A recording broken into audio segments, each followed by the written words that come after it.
एक बार घटना चक्र में आपका फिर से स्वागत है। और अब हम बातचीत करेंगे, चर्चा करेंगे अपने दोनों मेहमानों के साथ। गरीबी सिर्फ बहस तक ही सिमट के क्यों रह गई है। सबसे पहले दिखाते हैं हम आपको अपनी ये रिपोर्ट। क्या आप 15 रुपए में एक दिन का गुजारा कर सकते हैं? चौंक गए ना? देश के 8 करोड़ लोग ऐसे हैं जो महज 15 रुपए में एक दिन की गुजर बसर कर रहे हैं। ये खुलासा किया है भारत सरकार की सर्वे एजेंसी NSSO यानी कि नेशनल सैंपल सर्वे ऑर्गेनाइजेशन ने। सर्वे के मुताबिक 10% गांव में रहने वाले लोग जहां 15 रुपए में अपना गुजारा कर रहे हैं, वहीं 10% शहरी आबादी भी 20 रुपए में गुजारा कर रही है। देश की 60% ग्रामीण आबादी 35 रुपए रोज और 60% ही शहरी आबादी 66 रुपए में एक दिन का गुजारा करती है। NSSO के सर्वे के मुताबिक ग्रामीण इलाके का MPCE यानी कि औसतन प्रति व्यक्ति उपभोक्ता व्यय सबसे कम बिहार और छत्तीसगढ़ में 780 रुपए, जबकि ओडिशा और झारखंड में 820 रुपए है। वहीं ग्रामीण इलाकों में केरल का MPCE सबसे ज्यादा 1835 रुपए रहा है, जबकि पंजाब का 1649 और हरियाणा का 1510 रुपए है। शहरों के मामले में महाराष्ट्र में सबसे ज्यादा MPCE 2437 रुपए रहा। इसके बाद केरल और हरियाणा का नंबर रहा। वहीं शहरी इलाके में बिहार का MPCE 1238 रुपए ही रहा। Bureau report, Jain news.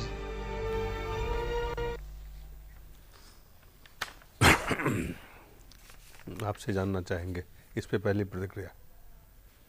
ये सरकारी आंकड़े हैं, ये वो आंकड़े हैं जो सरकार, केंद्र सरकार के संगठन है। देखिए, जो लोग गरीबी का वो जो पैमाना तय कर रहे हैं, वो तो AC रूम में बैठ के तय कर रहे हैं। उनको तय करने के पहले कम से कम 6 महीना 1 साल गांव में झुग्गी झोपड़ी में रह के जिंदगी गुजारना होगा, तब वो समझेंगे गरीबी क्या चीज़ होती है। सिर्फ AC रूम में बैठकर और AC गाड़ी घूमने से और अच्छे अच्छे मकानों में रहने से और अच्छा खाना खाने से लोग समझ लेंगे कि गरीबी कैसी होती है। इसके लिए जाना पड़ेगा उनको। ये आंकड़े लगातार दिए जाते हैं। पहले भी अर्जुन सेन गुप्ता कमेटी की भी रिपोर्ट थी, उन्होंने कहा था कि देश के 77% लोग जो हैं वो 20 रुपये से कम पे जीते हैं। जी जी। और उन्होंने 10 साल पहले ये बात, और लगातार इस तरह की खबरें आती रहती हैं, आंकड़े आते रहते हैं, सरकार आंकड़े बनाती है। लेकिन अगर प्रभावी ढंग से देखें ज़मीन पे उसको इम्प्लीमेंट करने की जो पॉवर्टी एलिविएशन प्रोग्राम है या गरीबी हटाने की जो योजनाएं हैं, जो प्रोग्राम्स हैं, जो पॉलिसीज़ हैं, वो कहीं ना कहीं कारगर नहीं हो रही है, साफ दिख रहा है। कारगरी नहीं होती है, सरकार करना भी नहीं चाहती है। अगर वो करना चाहे तो इस तरह के आंकड़े उसको मिलेंगे ही नहीं। आप समझिए कि जो लोग बैठ के ये डिसीजन ले रहे हैं, उनके टेबल पर जो पानी का बोतल होता है वो 12 रुपये से कम में नहीं मिलता है, और वैसे वैसे 3-4 बोतल वो खुद पी जाते हैं। और वो क्या फैसला करेंगे कि 15 रुपये 20 रुपये में एक गांव का एक आदमी जिंदगी गुजार लेगा 24 घंटा। शहर में जो उन्होंने तय किया है कि 32 रुपये पर डे में जिंदगी गुजारा जा सकता है, ये सब सिर्फ कागज पर तैयार किए हुए आंकड़े हैं, और इससे लोगों का मसला हल होने वाला नहीं है। नहीं, ये आंकड़े क्या कहते, क्या है, क्या दर्शाता है? देखिए, पहली चीज तो ये समझिए कि जो वातानुकूलित वातावरण में लोग रहते हैं, 545 जो संसद चुन के आते हैं। एक मिनट, जो वातानुकूलित, जैसे अभी जो आपने रिपोर्ट दिखाया है, ये संसद सदस्यों की रिपोर्ट नहीं है। नहीं, संसद सदस्यों की नहीं है, ये योजना आयोग, ये सैंपल NSSO की रिपोर्ट है। NSSO ने योजना आयोग के कहने पर ये रिपोर्ट तैयार किया होगा। ये अपना सैंपल सर्वे करता है। योजना आयोग ने पहले इस तरह की रिपोर्टिंग उन्होंने वो फिक्स करने की बात ये है कि एक्सपेंडिचर और इनकम। मैं इस संदर्भ में ये कहना चाहता हूं कि जो वातानुकूलित वातावरण में रहते हैं लोग, और जो सामान्य वातावरण में रहते हैं, जो धूप, गर्मी और जाड़े के अंदर रहते हैं, तो जो धूप में रहता है उसे प्यास भी ज्यादा लगती है, भूख भी ज्यादा लगती है। धूप का तो इससे मतलब नहीं है। आपने 6 महीने की जो बात कही, 6 महीने से नहीं, लगातार अगर आप, मैं एक सवाल आप दोनों से, आप दोनों, मैं ये कहना चाहता हूं कि जो लोग वातानुकूलित वातावरण में रहते हैं, वो जरा 1 महीने वातानुकूलित वातावरण में और 1 महीने सामान्य वातावरण में रहें, तो उन्हें वस्तु स्थिति का ज्ञान होगा। मैं आपसे एक सवाल पूछना चाहता हूं, जो सवाल मेरा आप दोनों आदमी से है कि लगभग 1000 सांसद हैं, 543 और 250 सांसद राज्यसभा के। इसमें से कुछ ऐसे हैं जो मनोनीत होते हैं, लेकिन बाकी चुन के आते हैं, और जो चुन के आते हैं वो ज़मीन पे जाते हैं। और देश की सर्वोच्च अगर शक्ति कहीं है तो वो संसद में है। इतने सालों से संसद में भी बहस होती है, सर बहस नहीं होता है, लेकिन जिस तरह से अन्य मुद्दे उठते हैं और मसले उठाए जाते हैं राजनीतिक खास करके उससे फायदे के लिए, ये इन मुद्दों को कोई भी पार्टी बहुत ज़्यादा जहमत नहीं उठाती है इन मुद्दों को सामने रखने के लिए। सही बात है। आखिर वहां पे कहां वो कौन से एयर कंडीशन रूम से आते हैं? मैं थोड़ा सा आपकी बात का प्रतिवाद कर रहा हूं जी।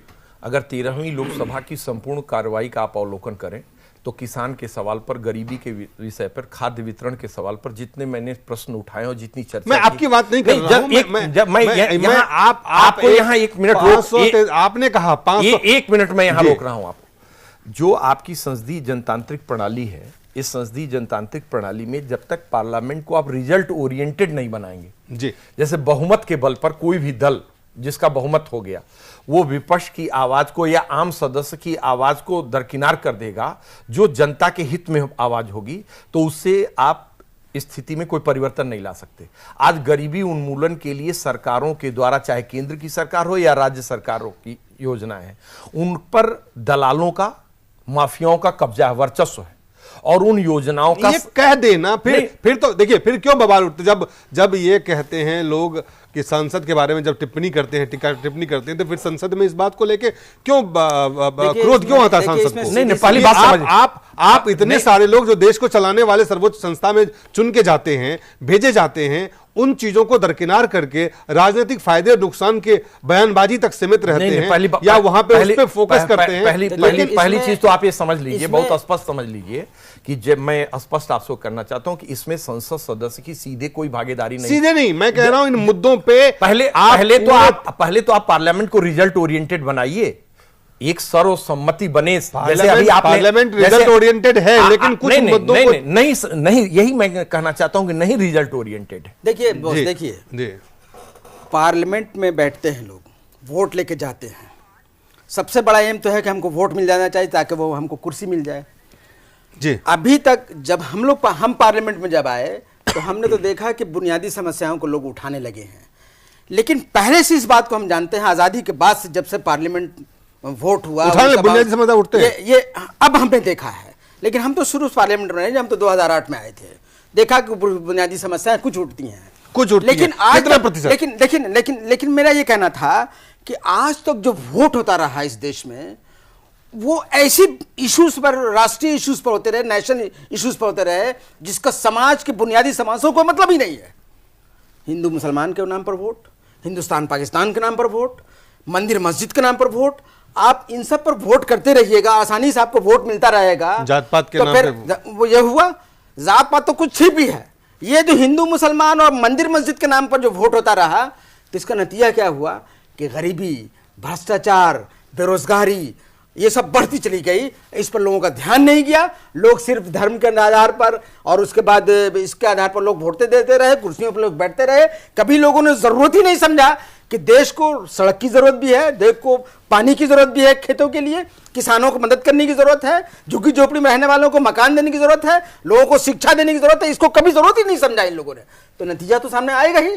अब देख रहे हैं कि जब जो लोग में एक रिबेल शुरू हो गया, आंदोलन शुरू हो गया, खास करके सोशलिस्ट मूवमेंट के बाद, तब ये लोग अब देखते हैं पार्लियामेंट में बुनियादी समस्याओं को उठाने लगे हैं कि हेल्थ केयर कैसे होना चाहिए, तो लोगों को सड़क कैसे बनाया जाए, कैसे गांव को जोड़ा जाए मेन सड़कों से। अब देखते हैं कि कुछ ये मसला उठने रहा है, नहीं तो पिछले 50-55 साल तक तो उठे ही नहीं है। अखिलेश जी, अगर आप देखें कि ज्यादातर सांसद जो आते हैं वो ग्रामीण इलाके से आते हैं, ग्रामीण वोटर्स ज्यादा हैं, शहरों में कम सीटें हैं कंपेयर टू अगर इलाकों को देखें। लेकिन 60% जो ग्रामीण इलाके हैं वहाँ लोग 35 रुपये पे जीते हैं। जाहिर है गाँव की स्थिति ज़्यादा बदतर है अगर आप देखें शहरों के, क्योंकि यही 60% शहर की आबादी जो है वो 66 रुपीज़ पे जीते हैं। हालांकि यहाँ खर्चा ज़्यादा, लेकिन इसके बावजूद भी कहीं ना कहीं गांव और शहर के बीच में भी जो है वो बैलेंस नहीं है। देखिए उसमें एक चीज़ तो एजाज साहब ने जो अभी कही कि बुनियादी सवाल अब उठने लगे हैं, मैं आपको ये अवगत कराना चाहता हूँ कि डॉक्टर लोहिया ने संसद के अंदर 3 आना बनाम 13 आना की जो बहस किया वो ऐतिहासिक बहस है जी। और नेहरू जी को ये स्वीकार करना पड़ा कि 13 आना नहीं बल्कि 8 आना है, और डॉक्टर साहब ने तब ये कहा था कि कुछ सच्चाई के नजदीक आए हैं पंडित नेहरू। जहाँ तक अभी आपने ग्रामीण गरीबी को रेखांकित किया है, तो देखिए जो ग्रामीण क्षेत्रों में खेतीहर मजदूर हैं जी, उनकी स्थिति दयनीय है, और उतनी ही दयनीय स्थिति खेतीहर मजदूर के साथ साथ जो जमीन मालिक है उसकी भी है। उसका कारण यह है कि जो वह उत्पादन कर रहा है उसका उचित मूल्य उसको नहीं मिल रहा है। जब तक उत्पादन का उचित मूल्य नहीं मिलेगा, चाहे वो दूध पैदा करने वाला किसान हो, चाहे वो अंडा पैदा करने वाला किसान हो, या धान और गेहूं पैदा करने वाला किसान हो जी, और जो आपने न्यूनतम मजदूरी दर को निर्धारित किया है, उस न्यूनतम मजदूरी दर को जोड़ते हुए जब तक उत्पादन के उचित मूल्य तय नहीं किए जाएंगे और जो कच्चा माल है उसकी खरीद सुनिश्चित नहीं की जाएगी, गांव के अंदर आधारभूत सुविधाएं उपलब्ध नहीं होंगी, गांव की स्थिति में बड़ा परिवर्तन होने वाला नहीं है। जैसे फॉर एग्जाम्पल मैं आपसे कहना चाहता हूं कि जैसे अभी सार्वजनिक वितरण प्रणाली के अंतर्गत हमने गरीबी रेखा के नीचे जीवन यापन करने वालों के लिए चावल और गेहूं का एक अलग मूल्य निर्धारित किया है। मैं बड़े ही स्पष्ट शब्दों में कहना चाहता हूं कि पूरे देश की खाद्य वितरण प्रणाली का आप अवलोकन करा लीजिए तो वह कोटा अधिकतर गल्ला माफियाओं के घर चला जाता है और गरीबों को राशन बहुत कम मात्रा में मिलता है। फूड कॉर्पोरेशन ऑफ इंडिया को ये तो स्टेट नहीं स्टेट, ये सब ऐसा है। पहली बात, आप स्टेट के ऊपर कोई भी जिम्मेदारी डाल करके आप अपनी जिम्मेदारियों से नहीं बच सकते। नहीं, कुछ चीजें देखिए, तो एक मिनट मैं कह रहा हूं, मांग और आपूर्ति का जो सिद्धांत है, मांग जब ज्यादा होगी और आपूर्ति कम होगी तो कालाबाजारी बढ़ती है।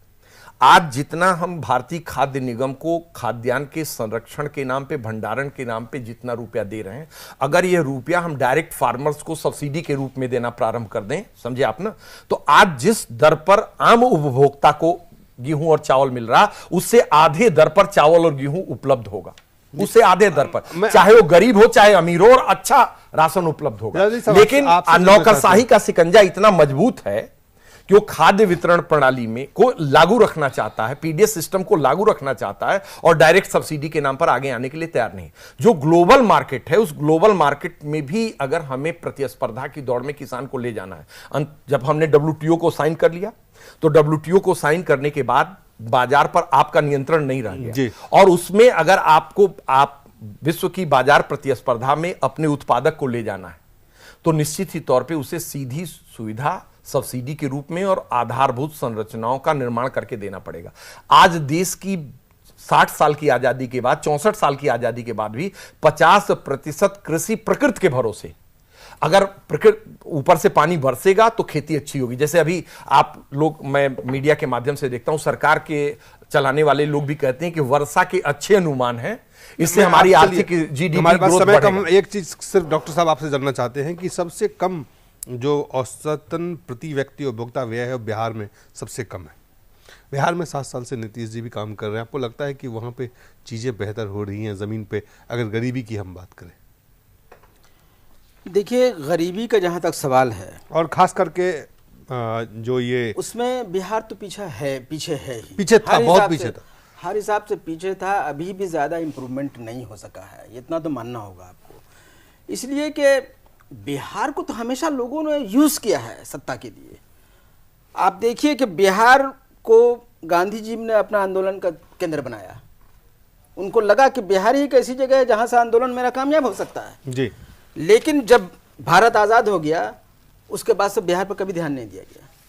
वहां से चीफ मिनिस्टर बनते रहे, वहां से बहुत से मिनिस्टर बनते रहे, लेकिन बिहार पर कभी ध्यान नहीं दिया। उसको उसी हिसाब से रखा गया कि जब तक पूरे देश की, मैं सिर्फ बिहार की क्या सुशासन से जो नीतीश जी वहां चला रहे हैं उससे बेहतर होने की उम्मीद आपको है? जिस तरह से काम चल रहा है वहां लगता है कि चीजें बेहतर होंगी? अब तो हमको नहीं लगता है। इसलिए नहीं लगता है कि पिछले जो 5 साल की हुकूमत थी उस नीतीश कुमार साहब ने अफसरों के जरिए हुकूमत की, अपना ब्यूरोक्रेट्स के जरिए। ब्यूरोक्रेट्स, इस बार ब्यूरोक्रेट्स ही इन पर हावी हो गया है। इसी वजह से आप देखिएगा कि जो भी हो रहा हो, लेकिन करप्शन वहां सबसे ज्यादा है उस मुल्क में। चलिए, करप्शन सबसे ज्यादा है, इसी वजह से कहां से हालत सुधरेगी? ब्रेक लेना पड़ेगा, और ब्रेक के बाद हम आएंगे और चर्चा करेंगे कि मुसलमानों के मुख्य मुद्दे क्या हैं। एक छोटे से ब्रेक के बाद हम जल्द वापस आते हैं।